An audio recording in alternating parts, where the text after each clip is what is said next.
Hi everyone. अगर आप पिछले कई सालों से ट्रेडिंग कर रहे हैं तो आपने सपोर्ट और रेजिस्टेंस के बारे में तो जरूर सुना होगा। कोई इस सपोर्ट रेजिस्टेंस को कैलकुलेट करने के लिए वीवैप को यूज करता है, कोई मूविंग एवरेजेस को यूज करता है, कोई फिबोनाची लेवल्स को यूज करते हैं, कोई पिवट लेवल्स को यूज करते हैं। यानी सपोर्ट एंड रेजिस्टेंस निकालने के अलग अलग तरीके मार्केट के अंदर एग्जिस्ट करते हैं। बट मेरा सवाल ये है, क्या हम सपोर्ट और रेजिस्टेंस को मैथमेटिकली कैलकुलेट कर सकते हैं? और इस सपोर्ट एंड रेजिस्टेंस को अगर हम मैथमेटिकली कैलकुलेट कर सकते हैं, तो क्या इसके अराउंड कोई एक सिस्टमैटिक स्ट्रैटेजी को क्रिएट किया जा सकता है?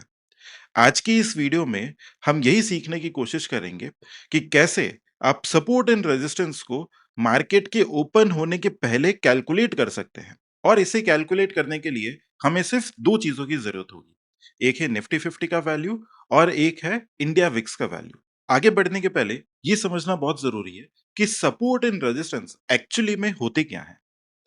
सपोर्ट एंड रेजिस्टेंस मेरे हिसाब से कोई मैजिकल लाइंस नहीं होती जहां से कि मार्केट रिवर्स कर जाएगा। अगर ऐसा होता तो ट्रेडिंग मोस्टली सबसे आसान बिजनेस होता दुनिया के अंदर। बट ऐसा नहीं होता। सपोर्ट एंड रेजिस्टेंस मेरे हिसाब से वो लेवल्स होते हैं जहां पर मार्केट के पहुंचने की प्रोबेबिलिटी कम या ज्यादा होती है। मतलब मैं प्राइस को प्रिडिक्शन के पर्सपेक्टिव से नहीं देख रहा हूं, मैं उसे देख रहा हूं from the perspective of probability distribution. और इसी वजह से मेरा पूरा का पूरा जो ट्रेडिंग फ्रेमवर्क है वो स्टैटिस्टिक्स पर बेस्ड है, ना कि प्रिडिक्शन पे। अब बात करते हैं इंडिया विक्स की। बहुत लोगों को लगता है कि इंडिया विक्स मार्केट का डायरेक्शन बताता है, जबकि ये बिल्कुल गलत है। इंडिया विक्स बेसिकली क्या बताता है? किसी इंडेक्स का, इंडेक्स यानी निफ्टी का एनुअलाइज्ड वॉलेटिलिटी कितना है। मान लीजिए अगर इंडिया विक्स 12 पर चल रहा है, तो इस 12 का मतलब क्या है?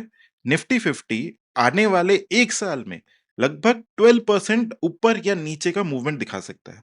यानी ये एनुअलाइज्ड वॉलेटिलिटी को बताता है।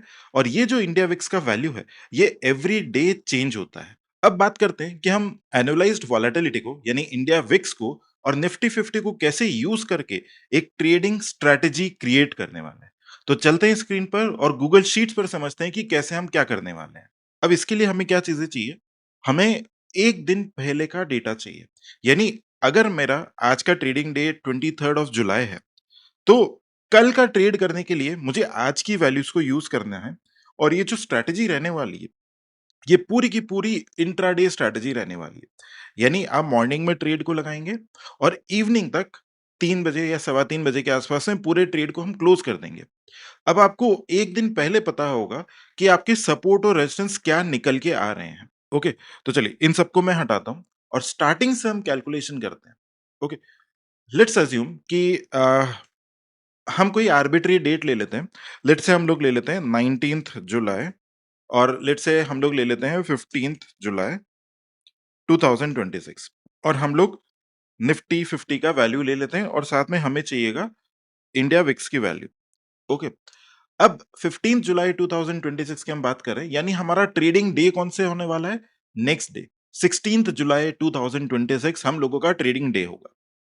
आप ये सारा एक्टिविटी कर रहे हैं आफ्टर मार्केट आवर्स, करीब 3:30 बजे के बाद में।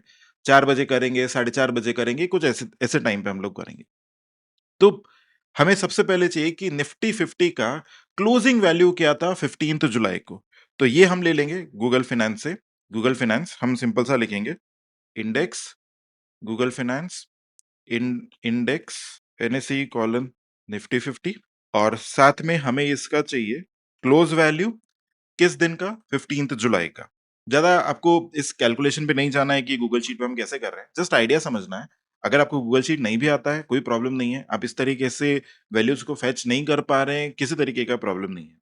बस आपको ये समझना है कि अगर आप डायरेक्टली मैनुअली भी इनपुट कर सकते हैं।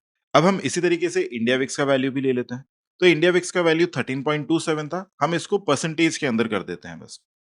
क्योंकि इंडिया विक्स हम जो बोलते हैं that is based on percentage. यानी कि अब इस डेटा से हमें क्या समझ में आता है? 15 जुलाई 2026 को निफ्टी 50 24078 पर क्लोज हुआ। यानी यहाँ पे 15 जुलाई को I make it daily time frame, और डेली टाइम फ्रेम पे हम देखते हैं कि 15 जुलाई को निफ्टी 50 कहां पर क्लोज हुआ है। देखिए 15 जुलाई को निफ्टी का क्लोजिंग कितना है? 24078.5। और यही वैल्यू हम लोगों के पास में भी आ रही है, ये वाला वैल्यू। अब मुझे ये वैल्यू पता है, प्लस मुझे इंडिया विक्स पता है, प्लस मुझे क्या पता है? इंडिया विक्स पता है, यानी 13.27। 13.27 क्या बता रहा है? For the coming next 1 year, 1 साल के लिए निफ्टी 50 13.27% ऊपर जा सकता है और 13.27% नीचे की तरफ आ सकता है। अभी तक हमें ये नहीं पता है कि ऊपर जाएगा या नीचे जाएगा। हमें सिर्फ रेंज पता है। तो अब हम निकाल लेते हैं डेली रेंज। डेली रेंज कितना आएगा? Now this is equal to 13.27 divided by square root of 252, क्योंकि हमारे ट्रू 252 ट्रेडिंग सेशंस होते हैं। यानी ये कितना आ गया? 0.84%। अब 0.84% हमारी रेंज आ गई कब के लिए? 16 जुलाई के लिए। ओके, 16 जुलाई के लिए हम लोगों का रेंज आ गया। ये वैल्यूज हमें पहले पता थी। इस वैल्यू से हमने नेक्स्ट डे के लिए रेंज निकाल लिया 0.84। अब 0.84 अगर हमारा आ गया तो हमारे पास में एब्सोल्यूट रेंज हम निकाल लेते हैं। जो हमारा एब्सोल्यूट रेंज निकल के आएगा वो आएगा निफ्टी 50 का वैल्यू इनटू डेली एवरेज। यानी हमारा एब्सोल्यूट रेंज कितना आ गया? 201.28 पॉइंट्स। यानी 201.28 पॉइंट्स निफ्टी ऊपर जा सकता है और 201.28 पॉइंट्स निफ्टी नीचे जा सकता है। तो क्या हम इससे लोअर रेंज निकाल सकते हैं और एक अपर रेंज? तो ये निकल के आएगा this value minus this value, तो ये मेरे लिए निकल के आ गया लोअर रेंज। इसी तरीके से मैं अपर रेंज निकाल सकता हूं। निफ्टी 50 का value this plus absolute this value, ये मेरे लिए आ गया अपर रेंज। अब समझिए इस चीज को, हम लोग ये बोल रहे हैं कि निफ्टी 50 अगले दिन 16 जुलाई को 23877.22 पे रहेगा और अपर रेंज कितना है? 24279.8।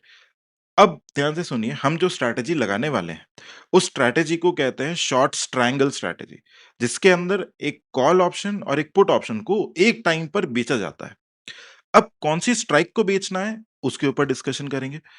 तो अगर हम ये बोल रहे हैं कि निफ्टी 50 16 जुलाई को 23877 और 24279 इन दोनों के बीच में रहेगा, यानी यहां से इसकी प्रोबेबिलिटी कितनी है?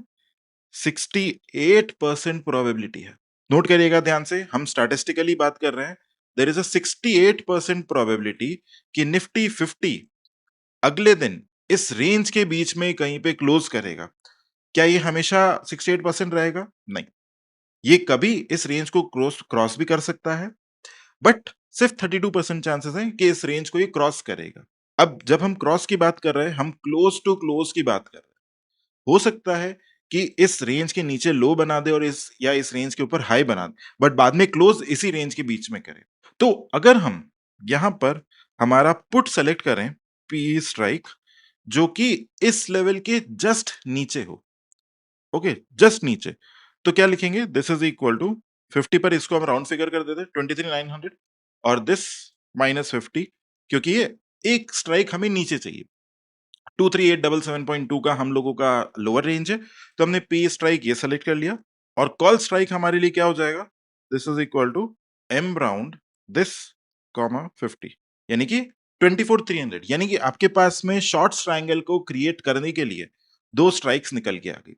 यानी कि अगर आप 23,850 का पुट बेचते हो और 24,300 का कॉल बेचते हैं इस दिन पे, 23,800 का 23,850 23,850 का अगर आप पुट बेचते हैं, देखिए 23,850 कहाँ पे? यहाँ पे इस जगह पर है 23,850। This is 23,850। ये हम लोगों का लोअर रेंज आ गया यहाँ पे, और 24,300 का अपर रेंज आ गया। तो 24,300 को यहाँ पे मार देते हैं। 24,300 यहाँ पे हमने प्लॉट कर दिया। यानी आप बाकी सब चीजों को हटा दीजिए। ये नेक्स्ट डे आपका स्टार्ट होने वाला है।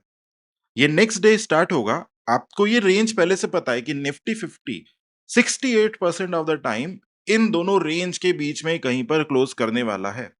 तो अगर आपने इन दोनों को सेल कर दिया तो आप पूरे दिन अगर कुछ भी नहीं करेंगे, स्टिल आपको थीटा डी की होना है। और ये इसका विन रेट कितना निकल के आने वाला है? 68%।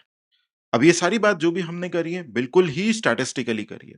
किसी तरीके का इसके अंदर हम लोग चार्ट नहीं देख रहे हैं, कोई कोई अलग टाइप ऑफ एनालिसिस नहीं है। ना हम ऑप्शन चेन को देख रहे हैं, ना हम पीसीआर को देख रहे हैं, ना हम ओपन इंटरेस्ट को देख रहे हैं। हम सिंपल सा क्या कर रहे हैं? स्टैटिस्टिकल रेंज को निकालने की कोशिश कर रहे हैं। अब अगर स्टैटिस्टिक्स को हम यूज कर रहे हैं तो निफ्टी 50 जो कि एक नॉर्मल डिस्ट्रीब्यूशन को फॉलो करता है, तो वो इस रेंज को भी फॉलो करेगा। लेकिन यहाँ ये चीज समझना भी बहुत जरूरी है कि सिर्फ़ और सिर्फ़ 1 स्टैंडर्ड डेविएशन दूर की स्ट्राइक्स को सेल करने से आपको गारंटीड प्रॉफ़िट हर बार नहीं होगा। आपको मेजर इवेंट्स को भी ध्यान रखना ज़रूरी है। अगर कभी बड़ा ट्रेंडिंग मूव आ गया, जैसे अगर कोई न्यूज़ इवेंट हो गया, कोई आरबीआई का पॉलिसी आ गया या बजट का डे हो गया, किसी भी तरीके का एक इवेंट वाला डे हो गया, उस दिन एक बड़ा मूवमेंट आ सकता है। तो उस चीज़ का आपको ध्यान रखना बहुत ज़रूरी है। मैं फिर से रिपीट करता हूँ, हम किसी तरीके के फ्यूचर को प्रेडिक्ट करने की कोशिश नहीं कर रहे हैं एंड एक्चुअली हमें प्रेडिक्ट करने की ज़रूरत भी नहीं है। अगर आप स्टैटिस्टिकली समझते हैं, तो आपको प्राइस ऊपर जाए या नीचे जाए, हमें फ़र्क नहीं पड़ता। हमें एक स्टैटिस्टिकल रेंज निकालनी है, डेली हम लोगों को ये काम करना है और उस रेंज को रिपिटिटिवली फ़ॉलो करना है। अगर आप भी प्रेडिक्शन को छोड़ के प्रोबेबिलिटी की टर्म्स में ट्रेड करना स्टार्ट करोगे, तो यकीन मानिए आपका ट्रेडिंग स्टाइल और आपका ट्रेडिंग का पर्सपेक्टिव बिल्कुल ही बदल जाएगा। मेरे लिए सक्सेसफुल ट्रेडिंग का मतलब है लॉन्ग टर्म पॉजिटिव एक्सपेक्टेंसी और आपकी एक्सपेक्टेंसी तभी पॉजिटिव होगी जब आप लॉन्ग टर्म में स्टैटिस्टिकली ट्रेड करेंगे, ना कि इमोशंस के बेसिस पर। अगर आज की वीडियो से आपको कुछ सीखने को मिला है, तो इस वीडियो को लाइक ज़रूर करिए, अपने दोस्तों के साथ में शेयर करिए और इस चैनल को सब्सक्राइब ज़रूर करिए। मिलते हैं अगली वीडियो में।